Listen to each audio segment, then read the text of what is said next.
Okay, I think we'll go ahead and get started today. Hello and welcome to the first of 5 IFTDSS webinars we're going to be doing here over the next several weeks. I'm Bree Schuler. I am one of the technical leads on the IFTDSS project with the Wildland Fire Management Research Development and Application Group. Today we have with us Josh Hyde, who is a fire research scientist with the University of Idaho, who is also on the IFTDSS team. Today Josh will be walking through for us some basic navigation around the IFTDSS application, including layout, location, and some of the primary functionalities within the system, and talking a little bit about file generation and file upload into the IFTDSS system. So it'll be a real brief kind of overview of the IFTDSS application here. It'll be about a little over a half hour, we're thinking. A couple of housekeeping items. So we are recording this webinar. We have all of the participants on mute today. There's quite a few. I've got 57 on the list, which is pretty awesome. So folks are on mute, but feel free to use the question. You should have a question box or chat box on the webinar, and so feel free to throw questions in there. I'll try to keep up with you as Josh is giving his presentation. But we might have some time at the very end for me and Josh to address any questions that maybe we didn't get to or additional questions that come up. So let's see. With that, I think I'll go ahead and turn it over to Josh to get started. Thanks a lot, Bree. So I'll start from the IFTDSS landing page, and we'll just walk through the various parts of IFTDSS and show how to navigate through the system and how to perform some basic functions. First off, you'll see the IFTDSS landing page, and we try to keep the top part of it current for any announcements or notifications. And along the top right, you'll see we have what's new, about the development and history of IFTDSS, as well as some user support resources that I'll get in towards the end. And then the standard login, along with a password reset prompt and registration button if you don't have an account already. Once we log in, this will be the first page that you'll see in IFTDSS. And there's 4 main sections that we'll go over here. The landscape planning cycle, My Workspace, which is the repository for all of your files within IFTDSS, Map Studio, which is the mapping interface, and Modeling Playground, which is where you can go to run models outside of a more structured set of tasks. First stop in IFTDSS is the landscape planning cycle, and that's set up to walk you through the different tasks of landscape planning, from landscape evaluation, strategic planning, implementation planning, monitoring, and reporting. And the first new release of IFTDSS happened in April of 2017. And so in that we focused on working in Map Studio and modeling fire behavior. And the rest of these functions are in the process of being developed and added to IFTDSS. So the first section we see here is landscape evaluation. And you can see some basic functions here, landscape summary, landscape editing, and landscape fire behavior. Now we'll take a look at some of these in a little bit. There's strategic planning. We have the developing treatment alternatives, which we have a webinar set aside for towards the end.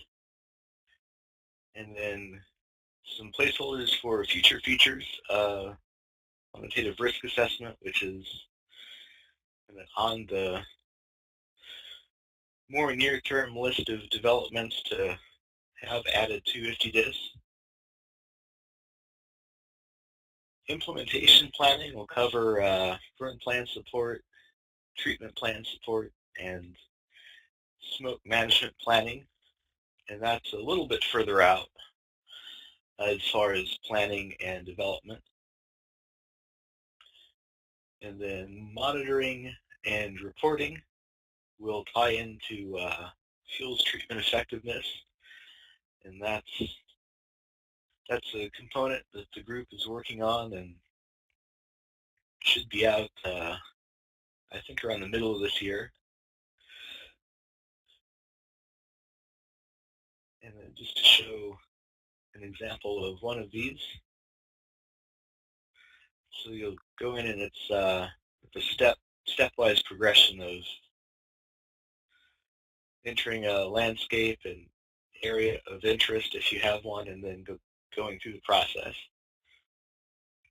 And we'll take a look at this here in more detail in a little bit. So that's your tasks in IFTDSS that are structured around landscape planning.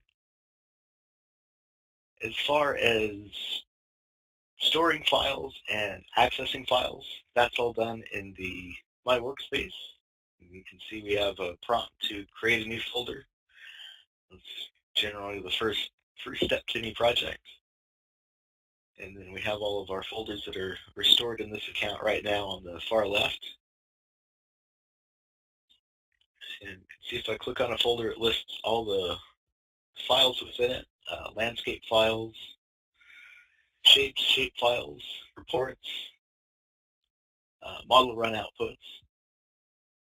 And if I click on another one here, you can see these can get pretty lengthy. So if you want, there's a filter function in the top left where you can sort these folders by file type, whether it's shape, summary reports, landscape files, or model outputs.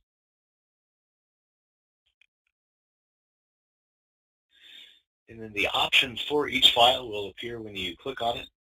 So for our landscape, and in this case it's a landscape that's been edited, we can view it on the map, make more edits to it. We can view the edits that have already been performed on that landscape. There's download, which is a new feature. So if we wanted to download a GeoTIFF, a raster file to your local machine, we could do that from here. Download it as a zip file, and delete the file or request a report. And in this case, the report would be a summary of the landscape features of similar options throughout, depending on the file type. So model outputs you can also download, delete, and view on map. Shape files you can view and delete. We don't have a download on that yet.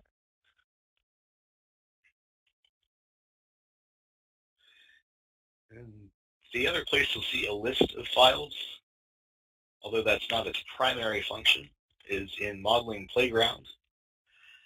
And this just lists all the model outputs that you've done within IFTDSS for user convenience. And these are all the same outputs that are in your various folders in My Workspace. And while we're on that Modeling Playground, I'll go ahead and point it out here as well. And this is the part of IFTDSS that you can run models outside of any structured landscape planning tasks. If you just wanted to log into IFTDSS and run a few fire behavior models to see what the outputs are, and maybe not necessarily use those for anything at the moment, you can go ahead and do that from here. See if we start this. It's a pretty straightforward step-by-step process of naming your model run, selecting a landscape to run, then entering the model parameters and running the model. Then Map Studio is the main mapping face of IFTDSS. And from here, we have our widgets along the bottom here. Probably the first one you'll want to click on is the layer list, which is the legend as you go through Map Studio. This will show any of your landscapes that you create, flyer model outputs, shapes. You can toggle the ones you need on and off or alter the display. The next step would be generating your landscape or adding an existing landscape. So that's that landscape tools widget at the bottom. You can see the default when I bring that up is the existing landscapes, and it's helpful sometimes if you're working in a specific area and you have a lot of landscapes that is built up to filter it by map extent. And then the other feature on here is the create new landscape. And so this is where you can create a landscape using land fire data from currently you have 2012 and 2014 in here. And we can either select a box on the map or enter the coordinates directly in here. And from there, it's just a process of specifying the version of Landfire we want to use, the fuel model, naming the landscape, and either specifying a folder that we created or creating a new folder here. If we click create, that would show up in my workspace.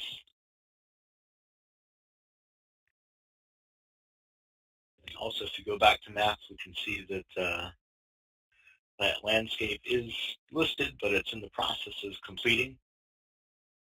So that's where the refresh button is handy. And just to go through here, I'll add an existing landscape so we don't have to wait for that.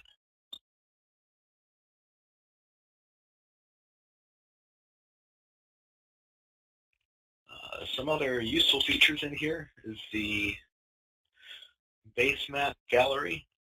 So if we wanted to change the background of Map Studio, we have several options here.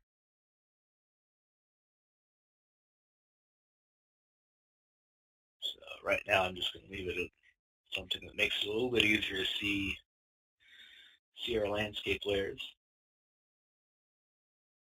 And we can adjust the transparency from here. And as we add layers, we can move them up and down in that view. We can also add fire behavior outputs to the map as well under that simulation output tools. And like before, we have the option to filter by map extent. I'll add a fire behavior that was generated from the fire behavior summary report, which we'll take a look at here in a second. You can also add layers. There's the IFTDSS reference layers that you can choose from, and that's a variety of boundaries, resources, agency administrative areas, lots of data in there to choose from. Also, if you have shapes or shape files that are already created, you can add those as well. You notice as you add them here, they show up in the layer list, and you can show or hide them as needed. If you wanted to create shapes in here, that could be done as well pretty easily using the create or edit shapes widget. So we could just create another unit in here.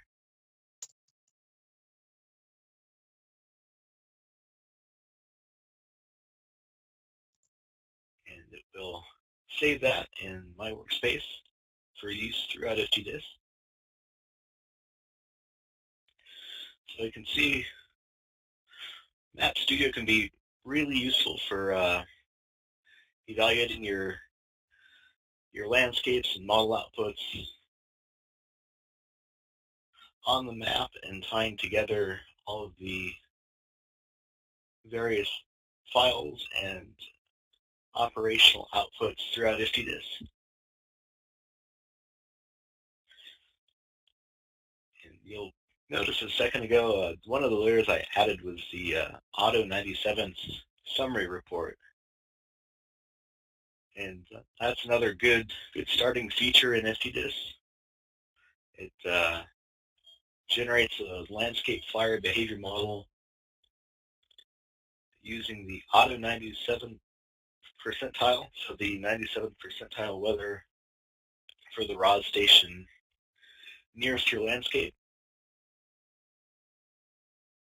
And so that's in that landscape evaluation part of the planning cycle, and generate landscape summary.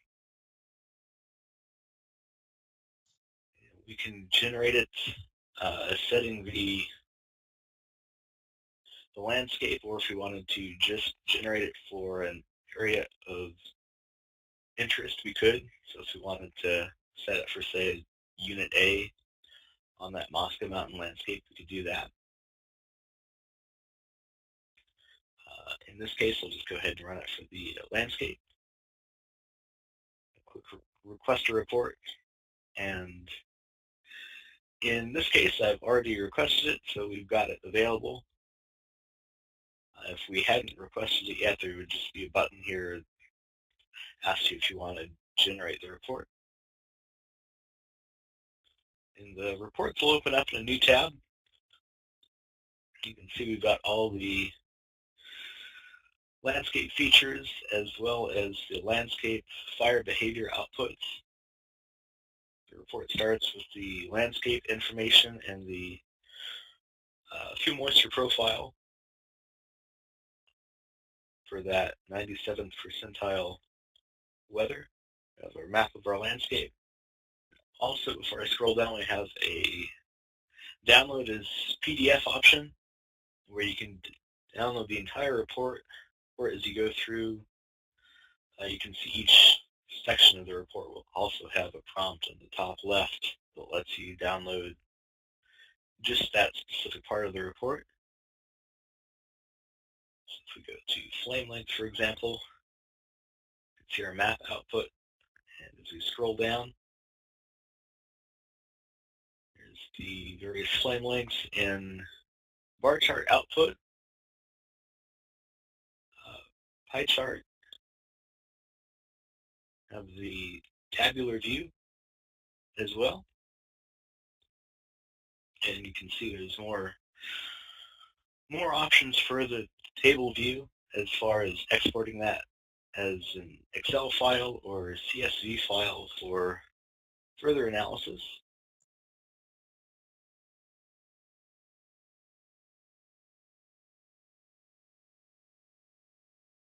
And going back to Map Studio, we can see that that report is stored in here as well. So it's that Auto 97th report.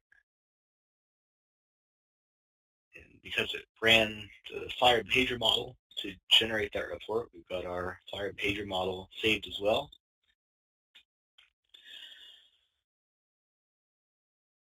So you can see as you're going through and running models and generating reports in IFTDIS, it's saving your files to that My Workspace area. And as you work with them in Map Studio, that's also drawing from the files in My Workspace. I won't go through it entirely today since we have a presentation on this feature later in the webinar series as well. But another handy feature in IFTDIS is that developing treatment alternatives. And that's where you can go through and assign a landscape and walk through the process of making edits to that landscape to generate various treatment scenarios or disturbance scenarios, using a set of fuel moisture conditions and running a fire behavior model, and then comparing the outputs of that, both in terms of a report like we just saw and in Map Studio as well. So this is actually one that has been run previously. So see if you wanted to make a comparison between, say, an alternative and the current landscape. You could see that on the map, as well as compare it in the summary reports.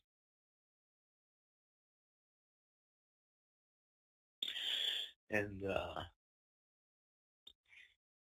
this was run for just a single unit, not the entire landscape, so that's why we've got a very small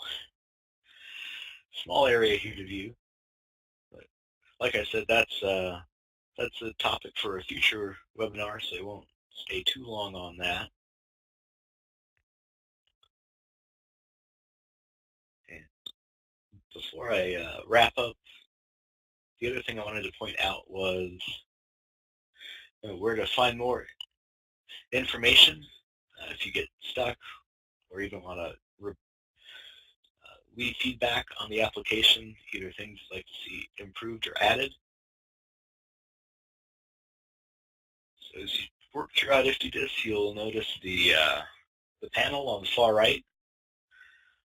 That usually contains a lot of helpful tips on going through the IFTDSS interface and doing what you need to do. On some screens, it's kind of a slow rollout. It's not on all screens yet, but you'll also notice these little question mark icons that just come up with some helpful tips and more information in the Help Center. And then for more in-depth help, there's help in the top right.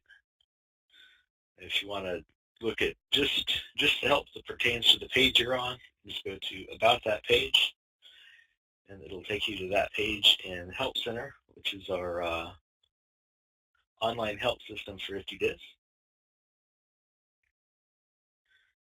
if you wanted to access that from IFTDSS, just the entire system, you can go to the Help Center link at the very top of the help, and that takes you to the front page where you can either browse by topic or search for a specific topic. So if we were in the editing screen before, I could type in landscape editing, and this will bring up all the pages that address landscape editing.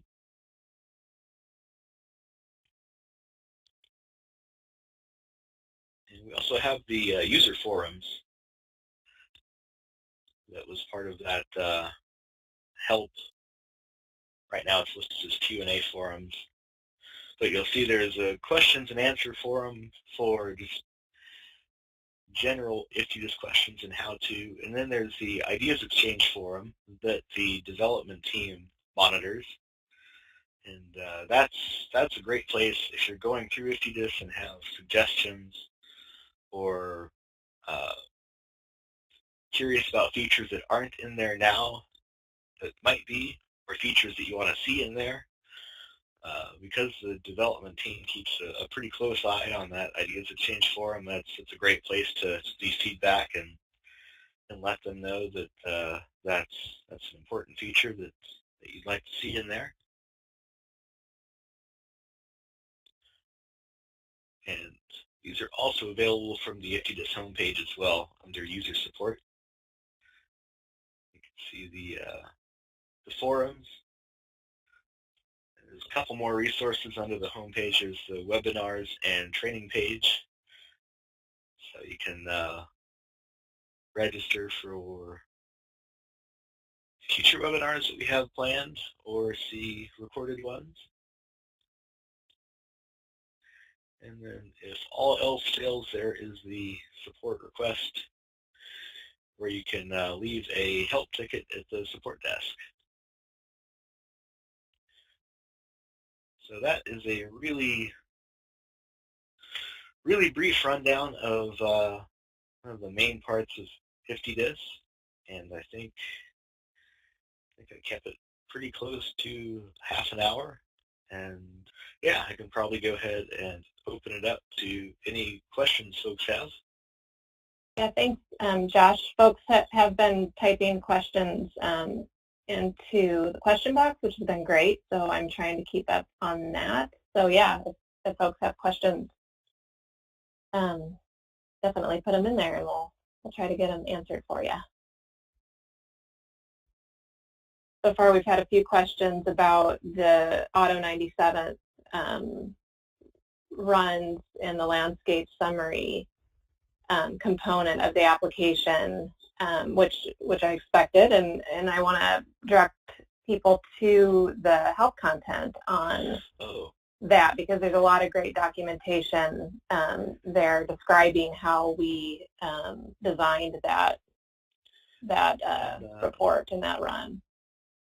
And I can send that link out after this webinar, but since I'm in here, I can show folks exactly where to find it, because yeah, this came up the other day, and I'm never very good at explaining it.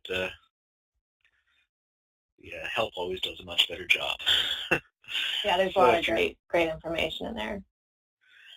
So if you go to the planning cycle, landscape evaluation, and landscape summary,